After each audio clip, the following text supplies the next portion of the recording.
네, 오밤중의 뉴스 함께하고 계십니다. 자, 그러면 첫 번째 주제 들어가겠습니다. 자, 지금 또 댓글창에서 고민정 얘기가 한참 나와요. 예, 고민정 의원 얘기가 한참 나오는데 뭐 여러 가지 의견 내시는 건 좋습니다. 그런데 고민정 의원 병리평 때도 그런데 왜 이렇게 미워하느냐라고 어떤 분이 올리셨는데, 아니 그 당무를 거부하면 어쩌던 겁니까? 그 미워 안 하게 생겼어요? 아니 누가 지금 최고위원 중에 누가 당무 거부하고 있습니까? 그러시는 거 아니에요. 그럼 말 같은 소리를 해야 될 거 아니야. 자, 오밤중의 뉴스. 그러면 오늘 제가 준비한 첫 번째 주제로 넘어가겠습니다. 제가 준비한 첫 번째 소식은 오늘 열린 재판 관련 소식입니다. 오늘 이재명 대표의 이른바 위증교사 혐의와 관련된 재판이 열렸습니다. 적폐 언론은요, 이 사건이 선거 전에 끝날 것이라고 기대를 한참 하고 있는 기대 만발인 사건입니다. 하지만 이미 알려진 바와 같이 이 사건은 선거 전에 결론이 나지 않을 수밖에 없는, 날 수가 없는 사건이라는 게 확인이 됐죠. 게다가 오늘 이 사건이 쉽사리 끝나지도 않을 것 같다는, 경우에 따라서는 오히려 다른 사건보다 길게 끌 수도 있다라는 그런 점이 확인이 됐습니다. 자, 그래서 오늘 제가 준비한 첫 번째 주제는요, 검찰 녹취록 짜집기, 이재명 반격에 당황한 검찰입니다. 자, 사실 지금까지 각종 주요 재판에서 검찰이 이 녹취록이라든지 이런 주요 증거들을 짜집기 한다든지 자기들한테 유리한 내용만 쏙 잘라서 낸다든지 하는 그런 경우는 상당히 많이 확인됐습니다. 이른바 검찰의 객관 의무에 따르면 검찰은 불리한 증거든 유리한 증거든 사실 발견이 목표이기 때문에 가장 진실된 내용을 법정에 제출해야 합니다. 따라서 검찰한테 불리한 얘기, 검찰에 유리하지 않은 얘기, 오히려 피고인의 무죄를 입증할 수 있는 그럴 가능성 있는 증거라 하더라도 그것이 수사 과정에서 확인이 된 거라면 검찰은 법정에 제출해야 합니다. 녹취록 같은 건 더 말할 것도 없겠죠. 녹취록 전체를 다 제출하는 것이 맞습니다. 그게 검사의 의무예요. 근데 검찰은 지금까지 보면 꼭 이런 거는 짜집기해서 제출합니다. 여러 개의 녹취 파일이 있는데 그 중에 한두 개만 냈다. 이것도 사실 문제가 될 터인데 검찰은 뭐 어떻게?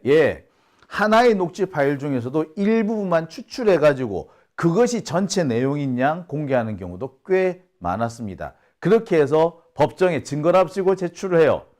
그런데 이게 모든 게 그렇지 않습니까? 전후 맥락, 앞뒤 무슨 일이 있었는지를 확인해야지 그 말이 무슨 말인지 확인될 수 있는 거 아닙니까? 그죠?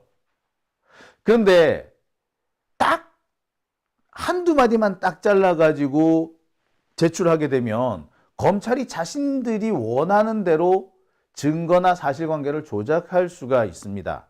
자, 제 경우를 한번 예를 들어 보겠습니다. 제가 지금 한동훈하고 지금 소송을 벌이고 있는 이 사건을 해보죠. 사람들은 제가 SNS, 페이스북에 올린 글만 기억을 하고 있습니다. 한동훈이는 LCT 사건 왜 그랬대? 요것만 기억하고 있어요. 하지만 이거는 앞뒤물을 딱 잘라서 한동훈한테 유리한 것만 나온 거예요. 앞에는 무슨 일이 있었느냐? 이른바 LH 사건 여러분 기억하십니까? 왜 LH 직원들이 개발 정보를 먼저 빼내가지고 자기네들이 막 땅 사고 막 그랬던 사건 말이에요. 자, 그 사건에서 수사를 한 해 만에 이런 얘기 논란이 있는데 어느 검찰 직원이 검찰이 쓰는 내부 게시판에 이런 글을 올립니다. 이 LH 사건 한동훈한테 주면 한 달이면 끝날 텐데. 제가 그래서 그 하도 어처구니가 없는 그런 글을 보고 심지어 그 글을 머니투데이에서 보도까지 합니다. 그러면서 한동훈 좌천당한 게 너무나도 억울하다는 식으로 막 이렇게 몰고 가는 거, 여론몰이를 하는 거죠. 제가 그 개소리를 비판하기 위해서 일단 검찰 직원 그리고 머니투데이 얘네들을 비판하기 위해서 야 웃기는 소리 하지 마. 그렇게 하면은 LCT 사건도 그럼 한동훈한테 주지 그랬어. 그거 왜 안 했는데? 이 말을 한 거였거든요. 자, 전후 맥락이 그거예요. 또 있습니다. 제가 유튜브를 통해서 한동훈 문해력이 부족한 것 같다라고 제가 얘기했댔죠. 근데 그 사이에 중요한 일이 하나 빠졌습니다. 한동훈이 저 고소한다고 쌩 난리를 쳤어요. 그리고 한동훈이 장용진을 고소하기로 했다고 온 언론에 나갑니다. 여러분 지금도 한번 뒤져보세요. 그 당시 기사가 몇백 개가 나와 있어. 그럼 제가 그걸 가만히 있어야 됩니까? 제가 한마디 한 거예요. 야, 한동훈 문해력이 부족해서 이런 것도 고소 안 된다. 당연히 한 거 아닙니까? 자, 그런데 한동훈은 그거를 싹 빼. 지가 고소하기로 했다는 거 싹 빼고 내가 문해력 부족하다는 말만 했다고 딱 갖다 댄 겁니다.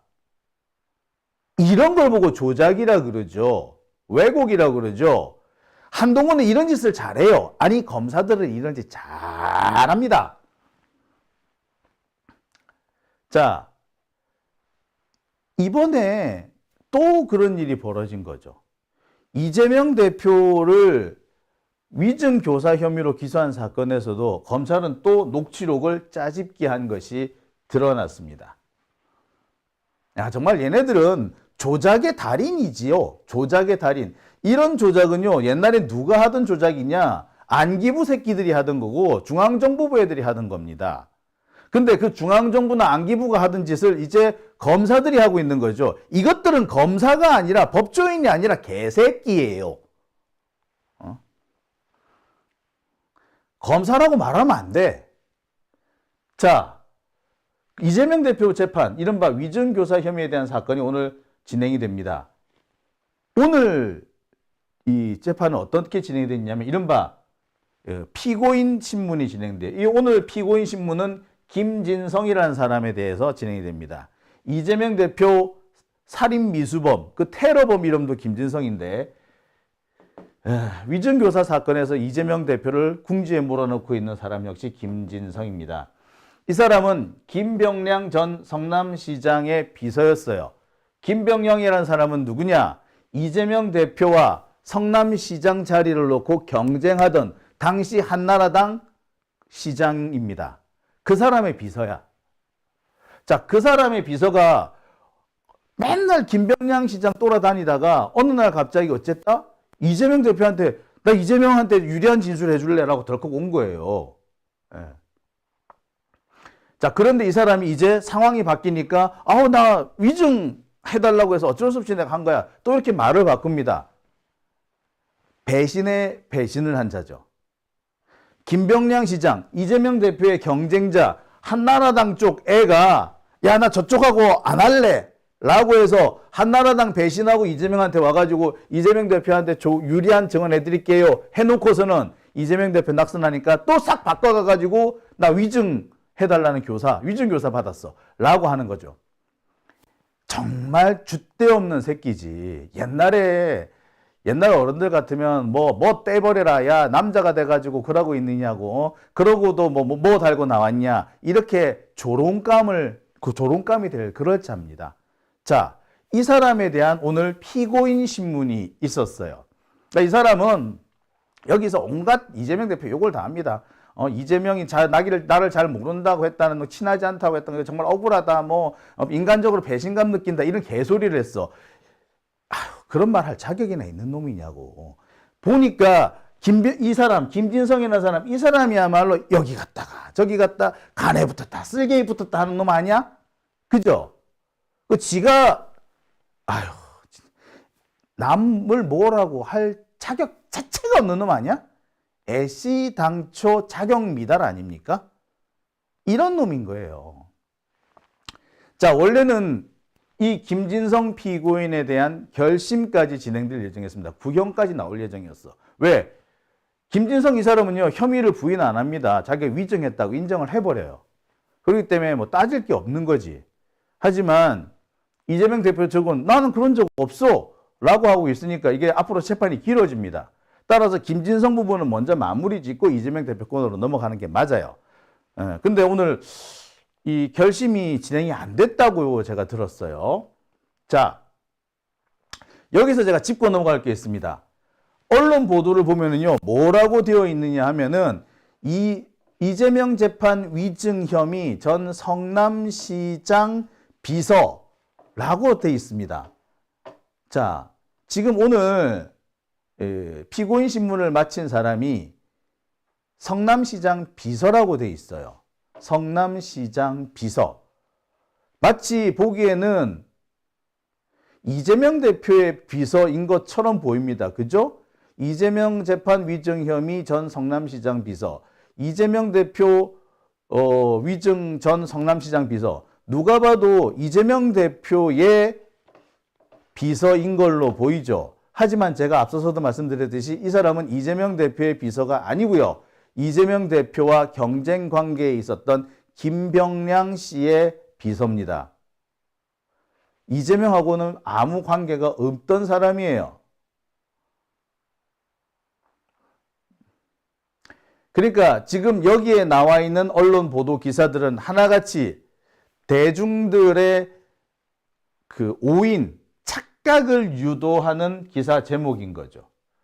김병량의 비서가 아니라 이재명의 경쟁자가 아니라 마치 이재명의 측근인 것처럼 이렇게 한 거야. 그러니까 이재명의 측근이 배신한 것처럼 이렇게 돼 있어. 아니야. 이 사람은 이재명의 경쟁자, 이재명의 정적, 이 사람 쪽에 붙어 있던 사람이야. 근데 갑자기 이재명 대표가 확 뜨니까 야, 나도 이재명한테 붙어야겠다 라고 했던 거예요. 그랬는데 이게 지 마음대로 잘 안 된 거지. 뜻대로 안 된 거지. 그러니까 뭐 갑자기 말을 또 갈아탄 겁니다. 말 갈아타서 이쪽에 왔는데 여기서 또 말 갈아탄 거예요. 이런 놈을 보고 뭐라 그럽니까? 간에 붙었다, 쓸개에 붙었다, 에이 박쥐 같은 놈아 라고 하죠. 자, 언론 보도가 지금 잘못되고 있다는 점 제가 지목했습니다. 확실한 것은 우리가 보더라도 이 사람, 김진성이라는 사람을 신뢰할 수가 없죠. 여러분이 봐도 이 사람 좀 이상한 사람, 믿을 수 없는 사람이라는 생각이 들지 않으세요? 우리만 그런 생각 들었을까? 이재명 대표도 그런 생각 안 들었을까? 이재명 대표 눈에는 이 사람이 믿을 만한 사람으로 보였을까? 아니지. 이재명 대표 입장에서도 얘가 좀 수상해. 그죠? 잘 알 수 없는 사람이잖아. 앞으로 정말 나랑 같이 함께 할 수 있는 사람인지 아닌지 좀 지켜봐야 될 사람인 거죠. 그렇기 때문에 이 사람한테 그런 사람한테 위증 좀 해줄래? 이게 가능하겠어? 이재명 대표는 이 부분을 계속 말하고 있는 겁니다. 아니, 쟤는 내 경쟁자의 비서실장이야. 근데 내가 어떻게 저 사람한테 가가지고 나한테 유리하게 거짓말을 해달라고 부탁을 하냐. 그 말 잘못했다가는 오히려 내가 지옥에 갈 수도 있는데, 그죠? 말도 안 되는 얘기다 라고 짚는 겁니다. 자, 이게 이재명 대표가 현재 검찰 측 논리를 반박하는 주요 근거 중에 하나예요. 근데 지금 언론은 마치 이 김진성이라는 사람이 이재명의 측근인 것처럼 거짓말을 하고 있는 거죠. 야비하죠. 이런 걸 보고 언론의 개지랄이라고 합니다. 자, 여기서 또 짚고 넘어가야 할 사람이 있어요. 김진성은요, 오늘 법정에서 뭐라고 주장하느냐. 지랑 이재명이랑 되게 가까웠대. 엄청 유대관계가 좋았대. 그런데도 나를 이렇게 나한테 위증을 요구해놓고 나 이제 와가지고 배째라 오리발 내미는 거 보니 정말 열받는다. 인간적으로 배신감 느낀다. 막 그렇게 얘기를 해. 그래, 좋아.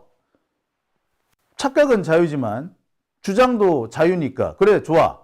그런데 무슨 근거가 있는데 네가 이재명하고 가까웠다라고 하는 증거가 뭐 있는데. 그러니까 얘가 문자 메시지를 탁 제시합니다. 지난 대선이 끝나고 난 다음에 이 김진성이가 이재명한테 문자를 보냈대. 그냥 몸을 추스리고 다시 한번 도전하시죠. 예비 대통령님 이렇게 딱 했다는 거야. 자, 그런데 여기에 이재명 대표가 뭐라고 응대를 했게? 감사합니다 라고 했어. 감사합니다라는 그런 메시지는요, 웬만하면 다 받아. 이재명 대표한테 고생이 많으셨습니다.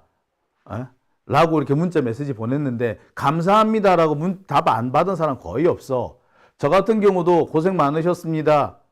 라고 문자 메시지를 보냈더니, 모두가 제 잘못입니다. 정말 죄송합니다. 이렇게 보내셨더라고. 그래서, 그런 말씀 마십시오. 라고 제가 그렇게 답신을 다시 보냈던 기억이 있어요.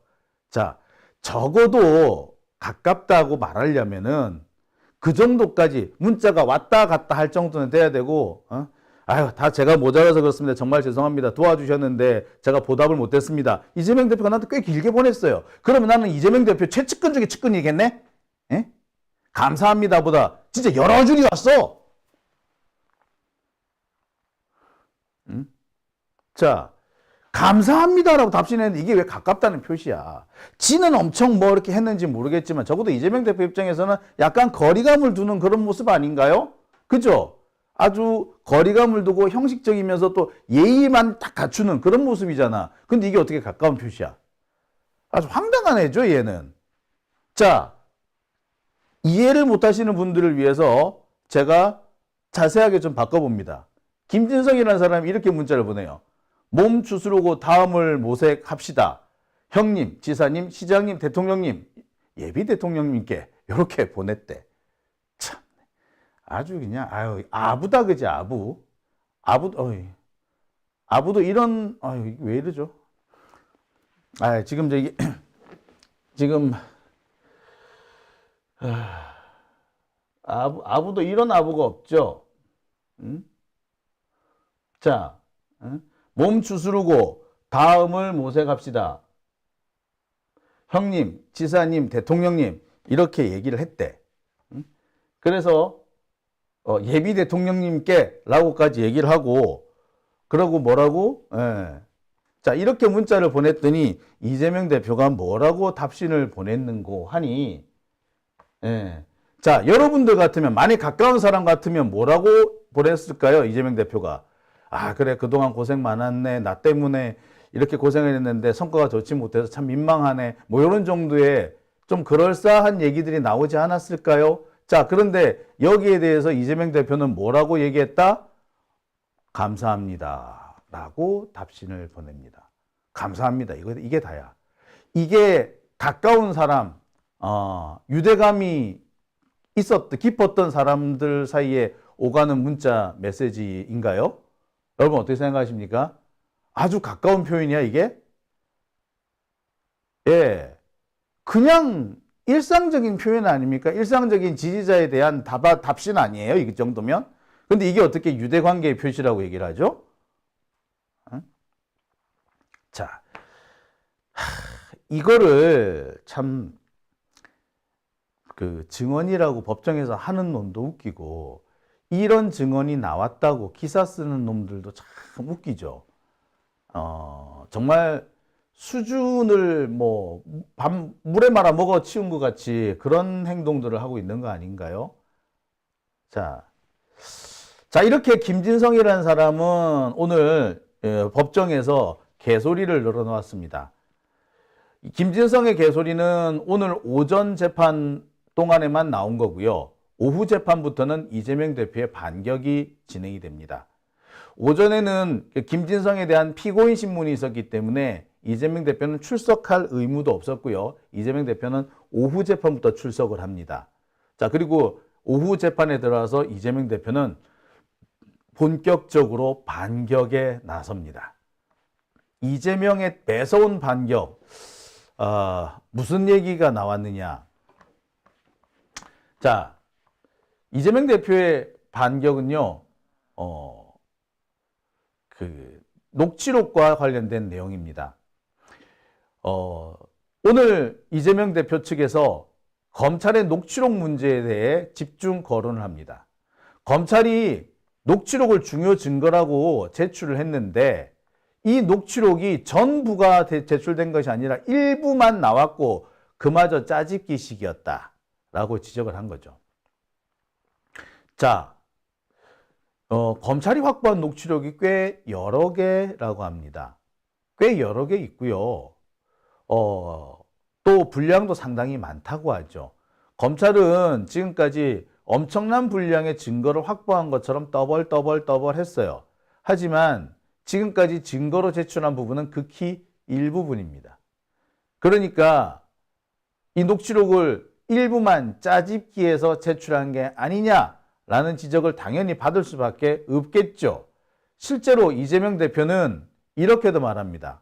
녹취록을 살펴보니까 있는 대로 말해라. 재구성하자는 게 아니다. 이렇게 12번을 말했다고 합니다. 지금 이재명 대표 측에서 갖고 있는 녹취록이 또 있는 거죠. 이재명 측에서 가지고 있는 녹취록. 검찰만 가지고 있는 녹취록이 아니라 이재명이 가지고 있는 녹취록도 있다는 겁니다. 그러니까 검찰이 지금까지 얼마나 거짓말을 했는지 여기에 드러나는 거죠. 하지만 검찰이 자 보면은 있는 대로 말해달라. 재구성하자는 게 아니다. 이렇게 총 12차례를 얘기한 것이 녹취록에 등장합니다. 재구성하자는 거 아니다. 있는 대로 말해달라. 이건 위증이 아니라 증인을 서달라 이런 취지죠. 아니 증인 서달라는 말도 못해? 있는 대로 말해달라. 재구성하자는 거 아니다. 이런 말 못해요? 이게 위증은 아니잖아요. 그죠? 자, 그런데 검찰 제출 녹취록에는 이런 내용이 없습니다. 그것도 있는 대로 말해달라. 재구성하자는 게 아니다. 라는 취지의 발언은 딱 2번만 등장합니다. 12번을 말했는데 2번만 등장한다? 뭡니까? 상당한 분량의 녹취록이 빠져 있다는 얘기죠.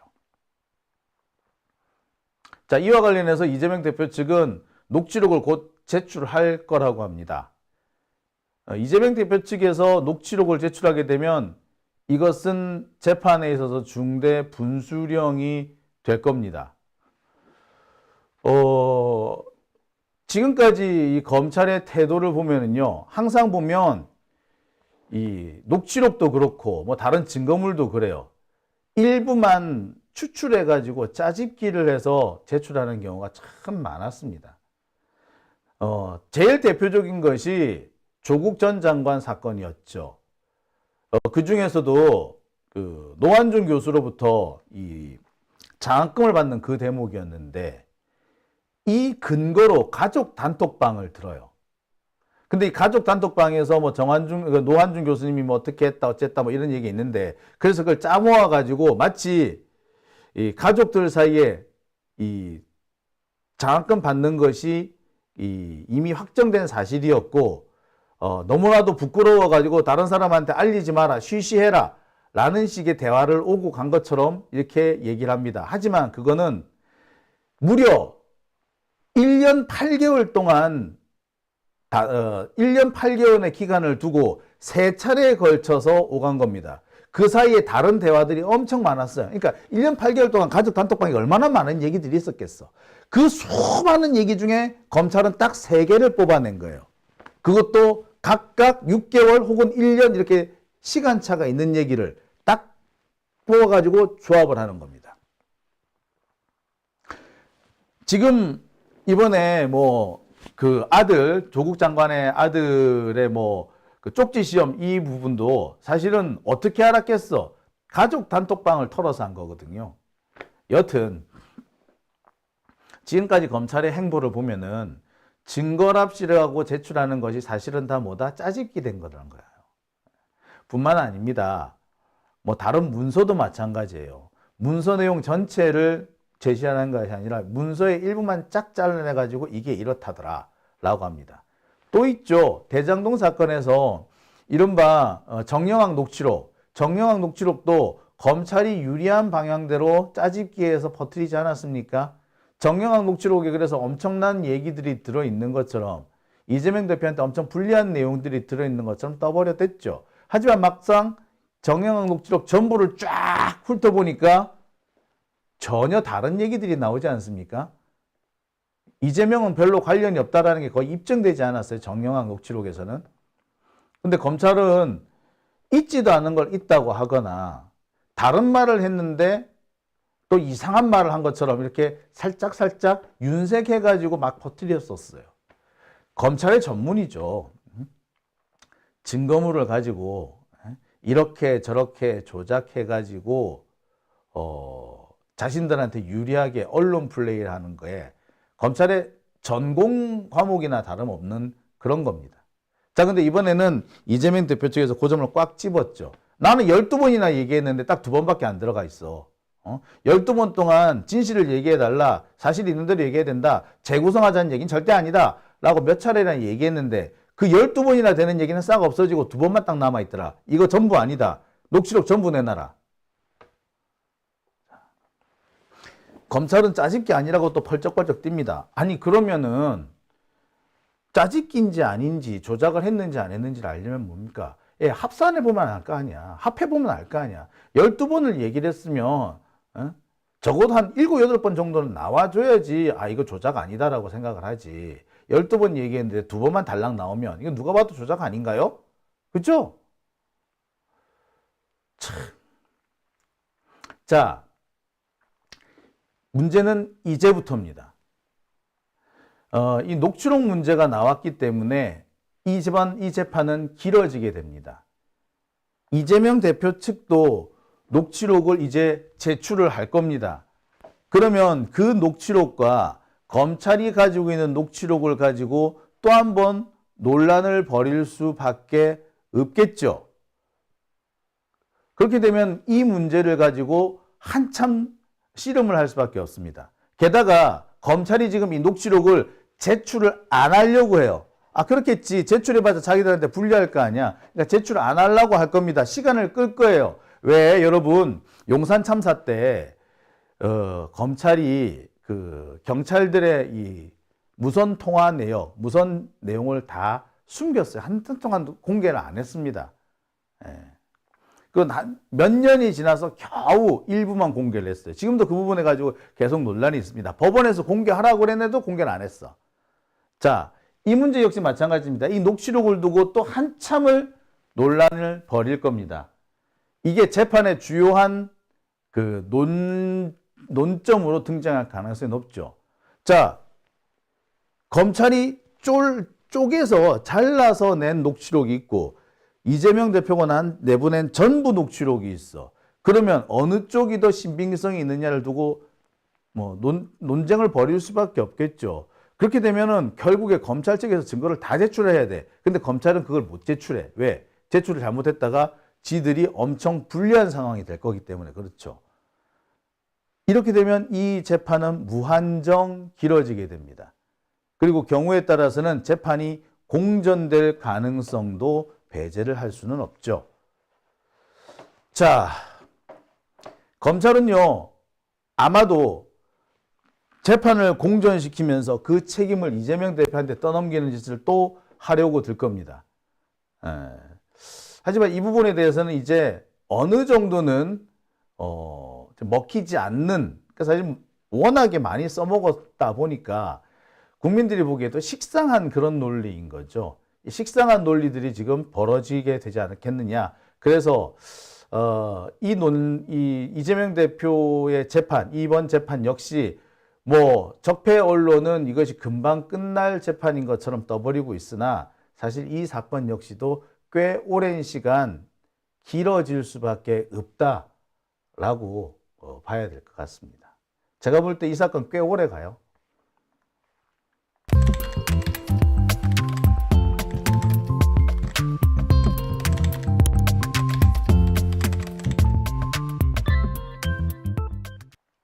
네, 오밤중의 뉴스 함께하고 계십니다.